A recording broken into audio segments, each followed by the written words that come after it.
مشروع تربية سلالة الدمان استثمار ذكي لمستقبل مربح. تعد تربية الأغنام من أكثر المشاريع الزراعية ربحاً واستدامة، لكن تحقيق النجاح في هذا المجال يتطلب اختيار السلالة المناسبة. من بين السلالات المتميزة التي أثبتت جدارتها في السوق نجد سلالة الدمان التي تمتلك خصائص فريدة تجعلها من بين أفضل الخيارات للمربين الطموحين. لماذا سلالة الدمان؟ سلالة الدمان ليست مجرد أغنام عادية، بل هي سلالة تمتاز بإنتاجية عالية وقدرة كبيرة على التكيف مع مختلف الظروف المناخية. من أهم مميزاتها تمتلك الدمان قدرة إنجابية استثنائية، حيث يمكن أن تلد مرتين في السنة، وغالبا ما تضع توائم، مما يزيد من سرعة نمو القطيع. الحملان الناتجة عن هذه السلالة تنمو بسرعة، مما يسمح بتسمينها وبيعها في وقت قصير، كما أنها تتحمل ظروف المناخ القاسية سواء في المناطق الجافة أو الرطبة، مما يجعلها مناسبة لمختلف البيئات. إضافة إلى ذلك، هناك طلب مرتفع على هذه السلالة سواء من المربين أو من الأسواق الاستهلاكية بسبب صفاتها الإنتاجية. كيف تحقق الربح من تربية سلالة الدمان؟ يمكن تحقيق أرباح من تربية سلالة الدمان عبر عدة استراتيجيات، منها الربح على المدى القريب. إذا كنت تبحث عن أرباح سريعة، يمكنك بيع الحملان الصغيرة نظراً لمعدل التوائم المرتفع، حيث يمكن بيع الحملان بمجرد بلوغها عمراً مناسباً، مما يضمن دخلاً مستمراً خلال العام.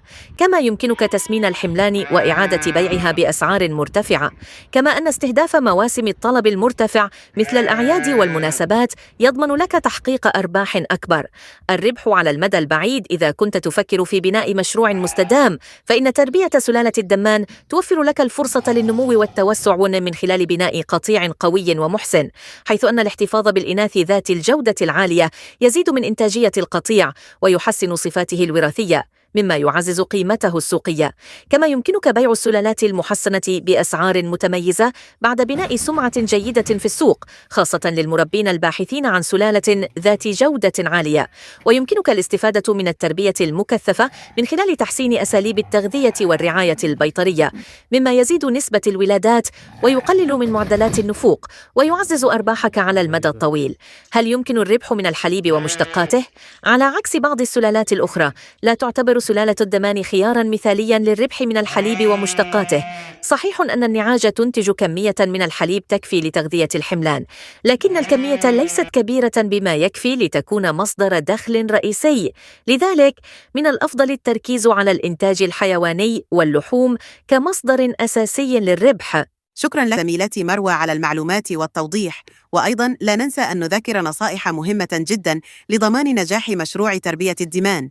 فمن أجل تحقيق أرباح مستدامة من تربية سلالة الدمان، من الضروري اختيار سلالات نقية وعالية الجودة من مصادر موثوقة لضمان إنتاجية عالية.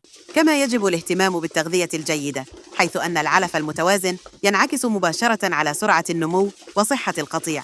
من المهم أيضاً توفير الرعاية البيطرية الدورية لمنع الأمراض وتقليل نسبة النفوق. مراقبة السوق وتحديد أفضل أوقات البيع يساعد في تحقيق أعلى هامش ربح ممكن. كما أن الاستثمار في تحسين القطيع عبر اختيار أفضل الفحول والنعاج للتهجين المستقبلي يضمن استمرار المشروع بنجاح.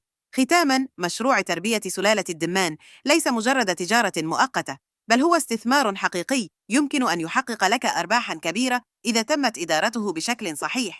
سواء كنت تبحث عن أرباح سريعة أو تفكر في بناء مشروع طويل الأمد، فإن الدمان توفر لك فرصاً كبيرة للنمو والنجاح في عالم تربية الأغنام. إذا كنت مستعداً لبدء هذا المشروع، احرص على اتباع أفضل الممارسات، وسترى كيف يتحول استثمارك إلى مصدر دخل مستدام ومربح.